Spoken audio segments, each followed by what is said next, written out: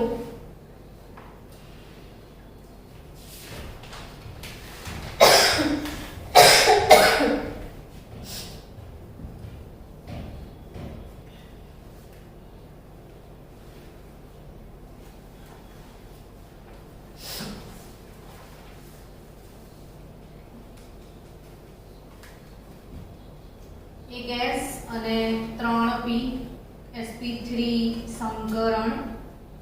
અને આ sp3 સંકૃત કક્ષકો જે છે એમાં કાર્બોનિલ લિગેન્ડના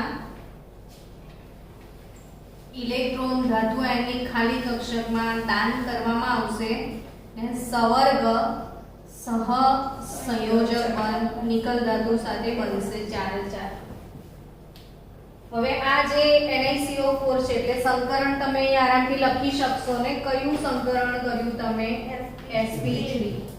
તો તમે કયો આકાર રચ્યો સમચતુષ્ફલકીય. આજે મને બહુ જ ખુશીવાળી ફીલિંગ આવે છે કે તમે બધું ફટાફટ બોલી રહ્યા છો ને ચુંબકીય ગુણધર્મો બોલો. ચલો પ્રતિચુંબકીય કેવી રીતે નક્કી કર્યું બધા જ ઇલેક્ટ્રોન યુગ્મિત છે કોઈ અયુગ્મિત ઇલેક્ટ્રોન નથી. તો અયુગ્મિત ઇલેક્ટ્રોન નથી એટલે એ કેવો છે પ્રતિચુંબકીય. તો ચલો તમને 2 મિનિટનો હું સમય આપું છું. અચ્છા હા પહેલા આકાર દોરી દો. તો NiCO લિગેન્ડ સમચતુષ્ફલકીય આકાર દોરતા તો આવડશે ને CO CO CO NiCO4 થયું. આ કયો આકાર થયો સમચતુષ્ફલકીય ને બંધ કોણ 109 ડિગ્રી ને 30 મિનિટનો હશે. 28 મિનિટનો મિથેનમાં. ઓવરઓલ જો sp3 સંકરણ થાય તો 109 ડિગ્રી 30 મિનિટનો બંધ કોણ ઓફિશિયલી હોય. ચલો 2 મિનિટ આપી. ચલો સ્ટુડન્ટ્સ હવે હમણાં જ થોડી વાર પહેલા આપણે શું ભણ્યા NiCO4 ભણ્યા ને. તો અહીંયા યાદ રાખવા વાળી વાતો તમને જરા કહી દઉં કે યાદ રાખો કેવી રીતે ક્વેશ્ચન પૂછાઈ શકે. ધારો કે આવું પૂછાય K4 NiCN4 આમાં કયો આકાર અને કયું સંકરણ હશે આવો પ્રશ્ન આવે. કયો સંકીર્ણ મેં કીધો K4 NiCN4. હવે આવું પણ આવી શકે K2 NiCN4 પણ આવી શકે છે બરાબર. તો K4 NiCN4 અને K2 NiCN4 આ બંને વચ્ચે શું તફાવત છે પહેલા શીખી લઈએ પછી આપણે નેક્સ્ટ ક્વેશ્ચન તરફ જવાનું છે. તો અહીંયા આગળ K4 NiCN4 એટલે તમને ક્લિક થવું જોઈએ કે NiCN4 -4 સંકીર્ણ છે. અને આપણે ડિવાઈડ કરીએ તો આ રીતે ડિવાઈડ થશે ને 4k પ્લસ NiCN4 -4 આ રીતે તૂટે. જ્યારે આનો સંકીર્ણ ભાગ શું બને 2k પ્લસ NiCN4 -2 બને. ગઈકાલે તમે આ સંકરણ ભણ્યા હતા NiCN4 -4 વાળું જેમાં કયું સંકરણ થયું હતું DsP2 થયું હતું જેનો આકાર કયો રચાયો હતો સમતલીય સમચોરસ. કયો આકાર રચાયો હતો એટલે બંધકોણ 90 ડિગ્રીના હોય. લિગેન્ડ મેટલ બંધકોણ કેટલા ડિગ્રીનો થાય? 90 ડિગ્રી. લિગેન્ડ મેટલ લિગેન્ડ આવી રીતે. તો આ 90 ડિગ્રીના બંધકોણ સાથે સમતલીય સમચોરસ આકાર સાથે dsp2 સંકરણ આમાં શક્ય બનશે. હવે તમને તો MCQ જ આપેલો હશે કે નીચેના પૈકી કયું સંકીર્ણ સમચતુષ્ફલકીય આકારનું છે. સીધો આવો પ્રશ્ન હશે ને તો એમાં 4 સંકીર્ણ આપ્યા હશે તો તમને એમ થાય કે કેટલી લાંબી પ્રોસેસ છે. તો વિચારો કે ચાર સંકીર્ણ આપ્યા હોય ને એમાંથી તમારે આકાર પિક કરવાનો છે તો માઇન્ડ પ્રોસેસ કેટલી ફાસ્ટ રાખવી પડશે સંકરણની.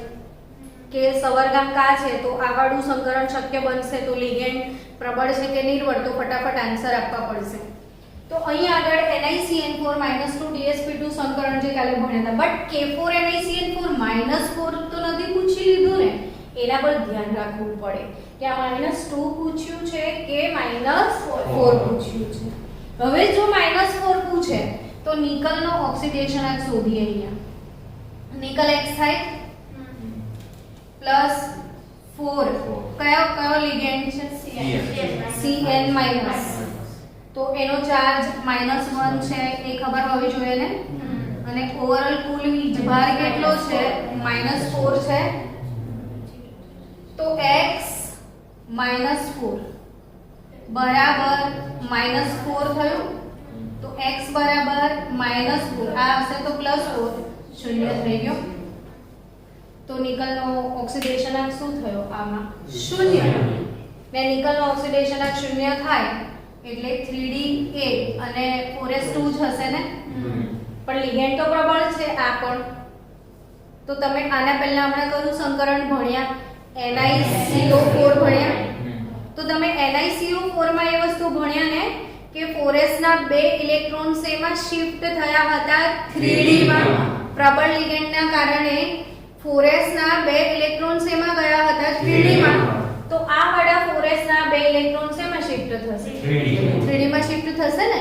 તો 3D8 ને બદલે શું થઈ જશે? 3D10 થઈ જશે. 4s ખાલી થશે. તો કયું સંકરણ આમાં શક્ય બનશે? sp3. એટલે K4 NiCN4 પૂછે તો કયું સંકરણ? sp3. કોના જેવું? તો NiCO4 જેવું જ. તો આ sp3 ને આપણને કયું? sp3. તો આનો આકાર કયો બનશે? સમચતુષ્ફલકી. કયો આકાર બનશે? સમચતુષ્ફલકી. કન્સેપ્ટ ક્લિયર બધાનો? આગળ વધુ હવે સમજી ગયા ને બધા? તો આ યાદ રાખવાના જે પોઈન્ટ્સ આવશે હું તમને કહેતા જઈશ વચ્ચે. હવે આપણે સવર્ગાંક 6 વાળા સંયોજનો તરફ જઈએ. બોર્ડ પર ઓલરેડી મેં એક ક્વેશ્ચન લખ્યો છે. જુઓ કે ક્વેશ્ચન શું કહે છે. તમારી ટેક્સ્ટ બુક ની અંદર 9 પોઈન્ટ સમથિંગ છે જ આ ક્વેશ્ચન ઓલરેડી. જે બોર્ડની અંદર તમને આ રીતે જ આ પ્રશ્ન પૂછાશે. આ IMP મોસ્ટ IMP લિસ્ટ જે ગણી શકાય એમાંથી છે. કારણ કે મેં તમને એવું કીધું હતું કે આ પ્રકરણ નંબર 9 માંથી આપણા ગુજરાત બોર્ડની પેપર સ્ટાઇલના હિસાબથી 4 માર્ક્સનો ક્વેશ્ચન આવવાનો છે. એટલે જ આ ચેપ્ટર આપણે સૌથી પહેલા લીધું કે એની તૈયારી તમારે વ્યવસ્થિત રીતે હમણાંથી જ સારી થઈ જાય તો પાછળથી તમને તકલીફ ઓછી પડે. હવે આપણે શું શીખવા જઈ રહ્યા છે? FeH2O6+3 અતિ પ્રબળ અનુચુંબકીય છે અને FeCN6-3 નિર્બળ અનુચુંબકીય છે. બંને અનુચુંબકીય જ પણ એક પ્રબળ છે ને એક નિર્બળ. તો ઓબ્વિયસલી એવું કશું હશે કે આમાંય અયુગ્મિત ઇલેક્ટ્રોન તો હશે જ. કેમ કે કેવો છે? આમાંય અયુગ્મિત ઇલેક્ટ્રોન તો હશે જ. કેમ કે કેવો છે? પણ એવું કદાચ હશે કે આ પ્રબળ છે મતલબ આમાં વધારે અયુગ્મિત હશે ને આમાં ઓછા અયુગ્મિત હશે. એટલે જ મેં ડે 1 તમને ચુંબકીય ચાક માત્રા ગણતા શીખવાડી કે કોઈમાં એક અયુગ્મિત ઇલેક્ટ્રોન હોય તો એની ચુંબકીય ચાક માત્રા 1 પોઈન્ટ સમથિંગ આવે. 2 અયુગ્મિત હોય 2 પોઈન્ટ સમથિંગ. 3 અયુગ્મિત હોય તો જેટલા વધારે અયુગ્મિત ઇલેક્ટ્રોન હોય એટલી ચુંબકીય ચાક માત્રા વધારે હોય એટલો એ પ્રબળ અનુચુંબકીય હોય. તો હવે આ તમે કેવી રીતે સાબિત કરી શકો? તો સંકરણ દોરશો તો ખબર પડશે ને. તો પરીક્ષામાં તમારે શું કરવું પડશે? આના માટે બંનેના સંકરણ દોરવા પડશે.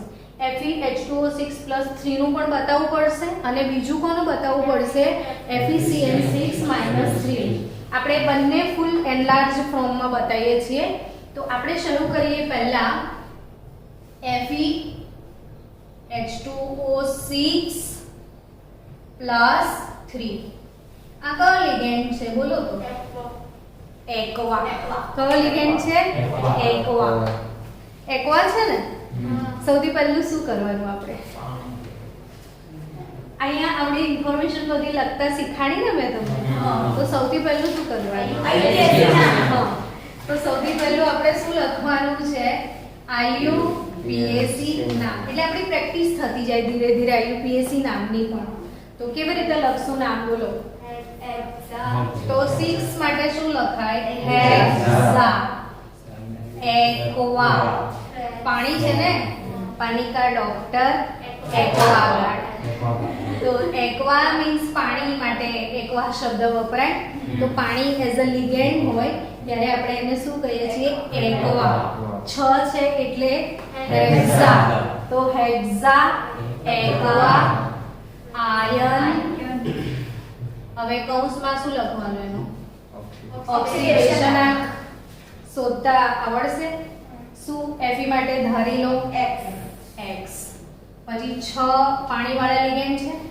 એક્વા કયો વીજભાર ધરાવે છે? H2O નો વીજભાર શું લખશો? તટસ્થ લિગેન્ડ છે. H2O કેવો લિગેન્ડ છે? તટસ્થ. તેના પર કોઈ વીજભાર નથી. તટસ્થ અણુ છે ને. તો 0 થયું =+3. તો અહીં આગળ Fe નો ઓક્સિડેશન આ કયો નીકળશે બોલો? 3.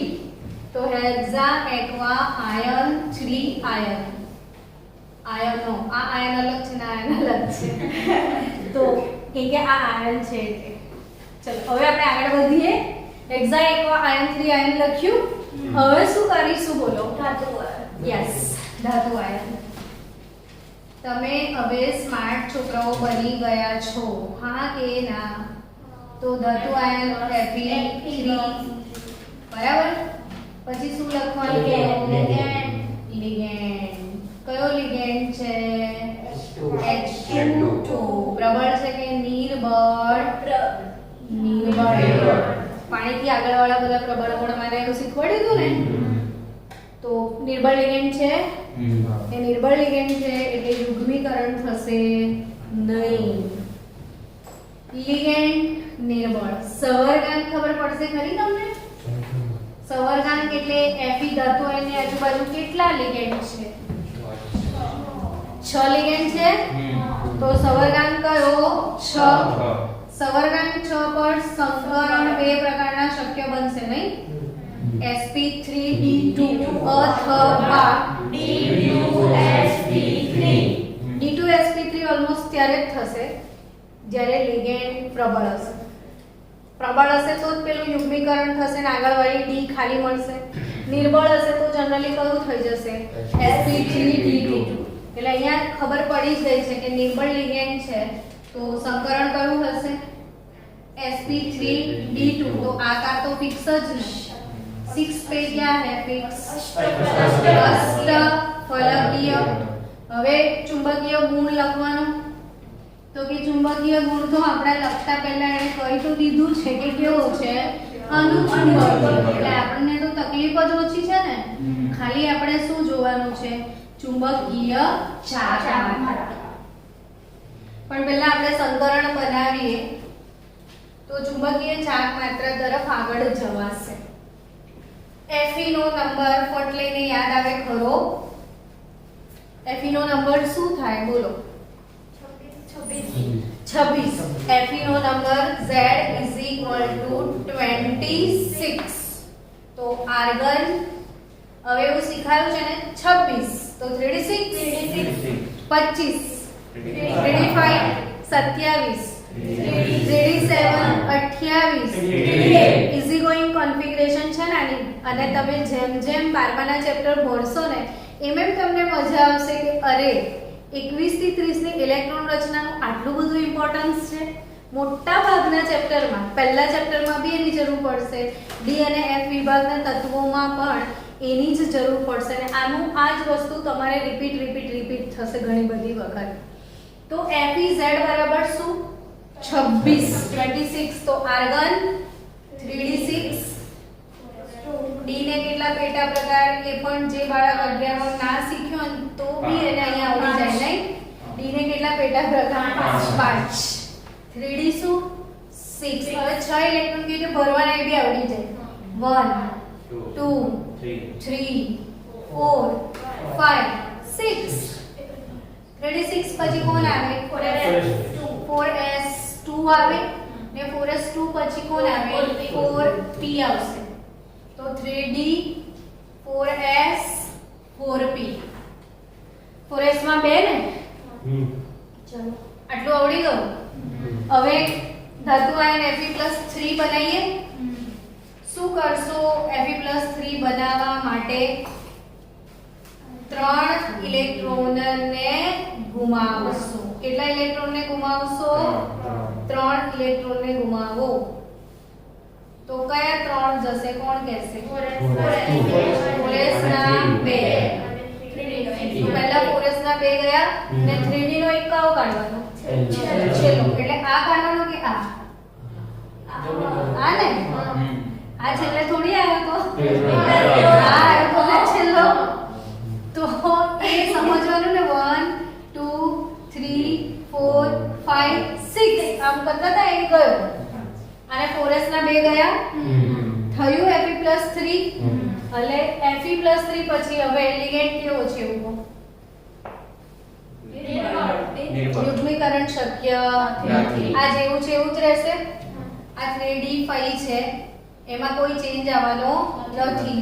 તો FeH2O6 +3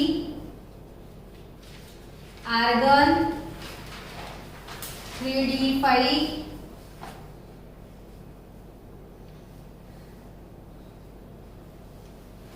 4s 4p 4s 4p 3d 4s 4p આવું થયું. તો 3d 4s 4p FeH2O6 +3 આ જેમ છે તેમ 5 એમના એમ જ મૂકી દો. કયું સંકરણ શક્ય બનશે? તો કે આપણે કેટલા લિગેન્ડ છે? 6 લિગેન્ડ ને આપવાનું છે ને. તો 6 લિગેન્ડ માટે તો 1 2 3 ને 4 જ ઘર છે. બીજા ક્યાંથી લાવીશું? 3d માં તો શક્ય જ નથી.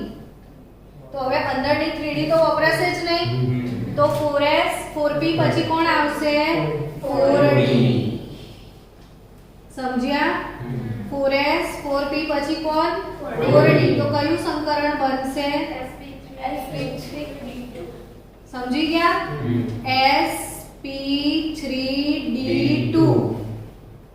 અહીંયા 2d4d પાછળ વાળી d વપરાશે, આગળ વાળી નહીં. એટલે આને બાહ્ય કક્ષીય સંકીર્ણ કહેવાય. શું કહેવાય? જેની બહારની ડી વપરાય કયું સંકીર્ણ? બાહ્ય કક્ષીય. ને એમાં હવે 6 કક્ષકોમાં 6 ઇલેક્ટ્રોન યુગ્મનું દાન કરી દેશે પાણી. પાણી પોતાની ફેમિલી લઈને રહેવા આવી ગયું છે ને પાણીએ પોતાની ફેમિલીને એક હોટેલના રૂમમાં સેટ કરી દીધી છે. બિચારા હોટેલ વાળાને રૂમ ખાલી નહોતા એટલે બાજુવાળી ખાલી હોટેલમાંથી 2 રૂમ માંગ્યા છે. ખબર પડી કે નહીં? યાદ રહેશે. હવે મારી જોડે અહીંયા જગ્યા નથી. આ આવી રહ્યું છે ખરું? હા. તો શું ધ્યાન રાખ્યું આપણે?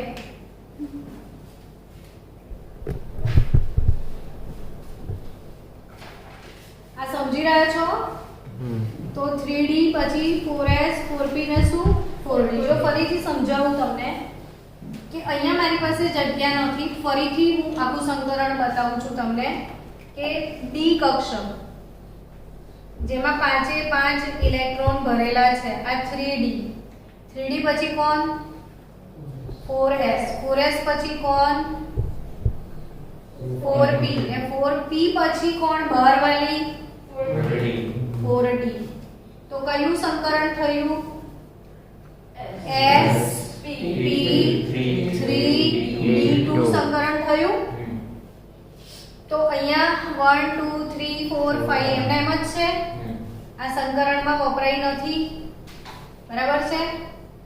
આ s માં 2, p ના 3 રૂમ લઈ લીધા અને d ના 2 રૂમ લઈ લીધા અને ફેમિલી મૂકી દીધું. કોણે પોતાનું ફેમિલી દાન કરી દીધું? પાણી જે છે ને H2O, એમાં કોના પરથી ઇલેક્ટ્રોન યુગ્મનું દાન થાય છે કહી શકશો? O પરથી. ને જેના પરથી ઇલેક્ટ્રોન યુગ્મનું દાન થાય એને સવર્ગ સ્થળ નિર્દેશ કહેવાય. તો H2O માં સવર્ગ સ્થળ નિર્દેશ કોણ છે? ઓક્સિજન. સમજી રહ્યા છો? તો ઓક્સિજન પોતાના ઇલેક્ટ્રોન યુગ્મ અહીંયા મૂકી દીધા. કઈ ડી વપરાય? બહાર વાળી ડી. એટલે કેવું સંકીર્ણ કહેવાય? બાહ્યકોષીય. હવે બાળકો અયુગ્મિત ઇલેક્ટ્રોનની સંખ્યા મને જણાવો કે કેટલા અયુગ્મિત ઇલેક્ટ્રોન આમાં છે? 5. તો અયુગ્મિત ઇલેક્ટ્રોન 5 છે આમાં. કેટલા છે? 5 છે. તો એની ચુંબકીય ચાક માત્રા mu √n n+2. તો 5 વત્તા 2 કેટલા? 7 5.90 બોર મેગ્નેટોન. 5.90 બોર મેગ્નેટોન આની ચુંબકીય ચાક માત્રા. ટૂંકમાં લિટરલી 5 અયુગ્મિત ઇલેક્ટ્રોન છે. એટલે આના માટે શું કહી શકાય? અતિ પ્રબળ અનુચુંબકીય છે. કેવું છે? અતિ પ્રબળ અનુચુંબકીય છે. હવે હું તમને 5 મિનિટનો સમય આપું છું. તમે FeCN6-3 જે છે એમાં Cn પ્રબળ લિગેન્ડ છે ને, તો એનું સંકરણ જાતે કરી જુઓ, પછી મારો વારો. તો FeCN6-3 નું સંકરણ બાળકો થોડીવાર જાતે ટ્રાય કરો, પછી હું આગળનો ટોપિક શીખવાડું તમને. આઈ હોપ કે તમે સંકરણ કરી લીધું હશે, હે ને સ્ટુડન્ટ્સ? તો ચલો ટ્રાય કરીએ. Fe આ તો આટલું જ છે, Fe+3. પણ આમાં તફાવત શું છે? તો કે પેલી બધી એની હિસ્ટ્રી લખીએ. ચલો પહેલા IUPAC નામ લખીશું આપણે. FeCN6-3 નું IUPAC નામ શીખવાડો. હેક્સાસાયનાઇડો. That's great. હેક્સાસાયનાઇડો. Iron 3 iron. That's very good. હવે મને લાગે છે કે તમે મારી ક્લાસના સ્ટુડન્ટ છો. સારી ફિલિંગ આવે છે. જેમ જેમ તમને આવડતું જાય છે ને એમ મારું લોહી વધતું જાય છે કે હેક્સાસાયનાઇડો શું? Iron 3 iron. હવે બીજું એક વસ્તુ જે આજે કહું એ તમે યાદ રાખશો ને કાયમી. આ જે છે આયર્ન, આને ફેરી સાયનાઇડ આયર્ન કહેવાય. આને શું કહેવાય? ફેરી સાયનાઇડ. શું કહેવાય? ફેરી સાયનાઇડ. એટલે ઇમ્પોર્ટન્ટ વસ્તુઓ વચ્ચે વચ્ચે જે આવતી હશે એ તમને કહીશ. આ જ વસ્તુ પરીક્ષામાં બીજી કઈ રીતે પૂછાશે યાદ રાખજો. K4 FeCN6 અને K3 FeCN6 આવા બે સંકીર્ણો હોય છે. K4 FeCN6 અને બીજું શું? K3 FeCN6. હવે K4 FeCN6 એટલે પોટેશિયમ ફેરોસાયનાઇડ. પોટેશિયમ શું? ફેરોસાયનાઇડ. અને આના માટે શું કહેશો? તો પોટેશિયમ ફેરીસાયનાઇડ. આ શું છે? પોટેશિયમ ફેરીસાયનાઇડ. પેલું શું છે? પોટેશિયમ ફેરોસાયનાઇડ. આ શું છે? પોટેશિયમ ફેરીસાયનાઇડ. એટલે આમાં શું યાદ રાખવાનું છે જુઓ કે FeCN6-3 અને FeCN6 -4 આ બે અગત્યનો તફાવત છે. આ K4 છે ને તો આ 4 આનો ચાર્જ હશે. સમજી રહ્યા છો? હલો તો આ -4 વાળો રેડિકલ થયો ને આ વાળો કયો -3. હવે આમાં તફાવત એ છે કે Fe નો ઓક્સિડેશન આમાં 3 છે ને આમાં Fe નો ઓક્સિડેશન આંક 2 છે. આ ફેરોસાયનાઇડ છે એમાં Fe નો ઓક્સિડેશન આંક 2 છે અને આ ફેરીસાયનાઇડ છે એમાં Fe નો ઓક્સિડેશન આંક કેટલો છે -3. હવે ફેરીસાયનાઇડ તો હમણાં આપણે ભણવાનું જ છે તો આ તમારું હોમવર્ક ઘરેથી. તો ઘરેથી તમે કયું સંકરણ આવતીકાલે બનાવીને લાવશો? પોટેશિયમ ફેરોસાયનાઇડ. શેનું બનાવીને લાવશો? પોટેશિયમ ફેરોસાયનાઇડ. ચલો હવે આપણે અહીંયા એની બધી ઇન્ફોર્મેશન જે શેર કરતા હોઈએ છીએ લખીએ કે લિગેન્ડ એવું લખતા શીખ્યા હતા આપણે. કયો લિગેન્ડ છે ઉપરના સંકીર્ણમાં? આમાં સાયનાઇડ. કૌંસમાં કેવું? પ્રબળ કે નિર્બળ? અને પ્રબળ એવું લખીએ ને એટલે તરત મનમાં ઇમોશન જગાઈ દેવાના કે પેલું યુગ્મીકરણ થશે. હવે લિગેન્ડ ફીલ્ડ પ્રબળ છે. સવર્ગાંક બોલો ચલો. 6. સવર્ગાંક કેટલો છે? 6. તો સંકરણ કયું થશે? D2sp3 સંકરણ થશે. તો આકાર કયો રચાશે? અષ્ટફલકીય. કયો આકાર રચાશે? અષ્ટફલકીય આકાર રચાવાનો છે. હવે આ Fe +3 Z = 26. તમે શું લખ્યું? ઇલેક્ટ્રોનની ફેરગોઠવણી પ્રબળ લિગેન્ડને લીધે. તો પ્રબળ લિગેન્ડને કારણે ઇલેક્ટ્રોનની ફેરગોઠવણી તમારે બતાવવી પડશે. તો આર્ગન 3D 4s 4p. હવે D ના અંદર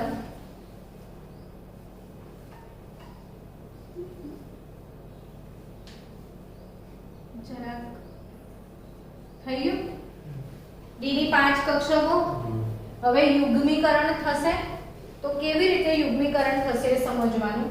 તો એના માટે સ્ફટિક ક્ષેત્રવાદને યાદ કરવું પડે.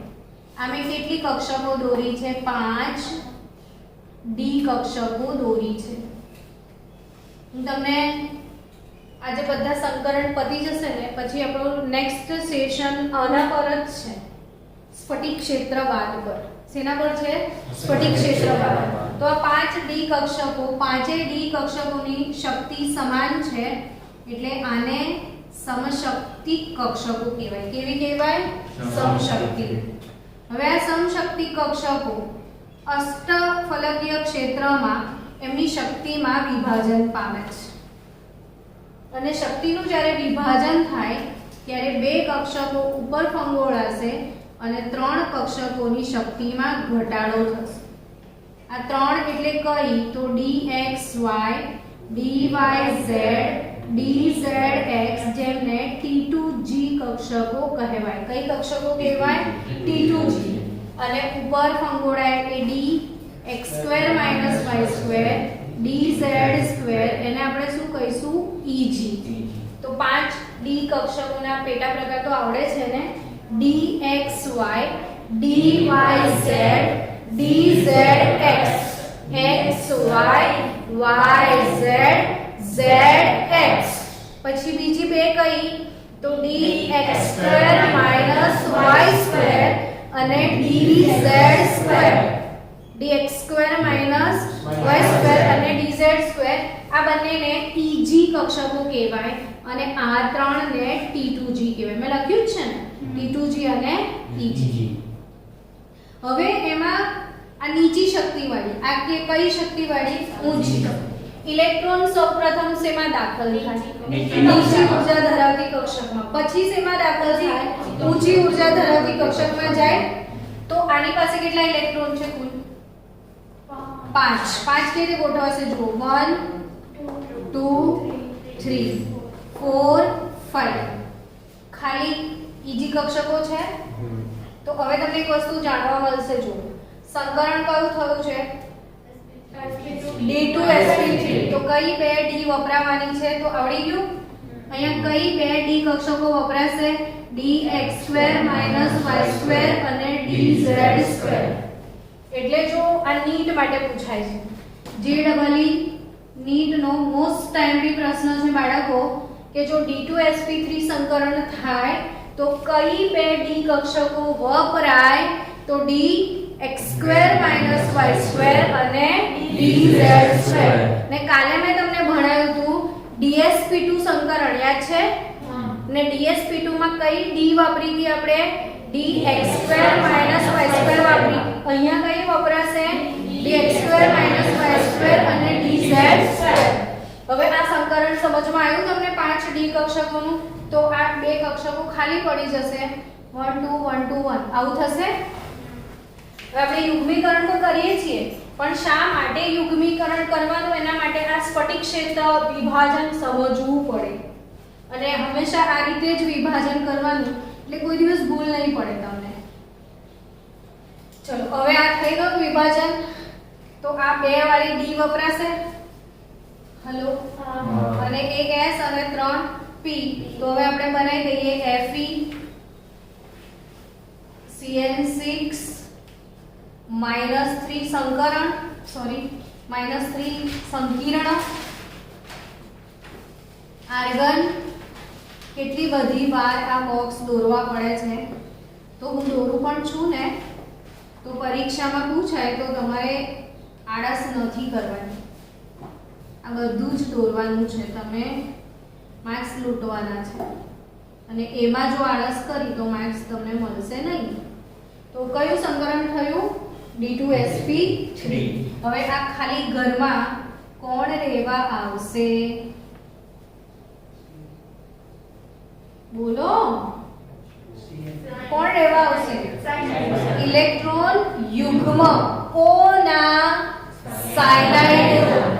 ધાતુ છે ને, ધાતુને ઘર ધાતુનું છે ને, એક ધાતુની ખાલી કક્ષકો જે પડી રહી હતી જેને કામમાં નથી આવવાની એને બીજાને વાપરવા આપી છે. કોને કોને વાપરવા આપ્યું છે? આ કોને કોને વાપરવા આપ્યું છે એટલું તો સમજણ પડવી જોઈએ ને. Fe ધાતુ આયન. ધાતુ આયનની ખાલી કક્ષકોમાં લિગેન્ડ પોતાના ઇલેક્ટ્રોન યુગ્મનું દાન કરીને કયો બંધ બનાવે છે? સવર્ગ સહસંયોજક બળ. તો સવર્ગ બંધ જ આપણે એને કહેતા હોઈએ છે જેમાં એક પાર્ટી સાવ ખાલી હોય ને એક પાર્ટી બે બે ઇલેક્ટ્રોનનું દાન કરતી હોય છે. આ કાર્બન તરફથી દાન થશે ને કાર્બન પોતાના ઇલેક્ટ્રોન યુગ્મ આમાં શિફ્ટ કરે છે અને dsp2 સંકરણ થાય. હવે કેટલા અયુગ્મિક બચ્યા જુઓ? એક જ. અનુચુંબકીય તો પાર્ટી છે જ પણ એની ચૂંચા એટલે ચુંબકીય ચાક માત્રા 1 પોઈન્ટ કેટલી આવશે?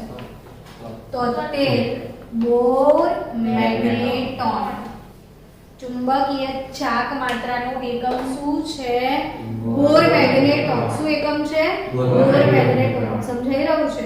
તો ફાઇનલી આજે આ બંને સંકરણ સમજમાં આવ્યા.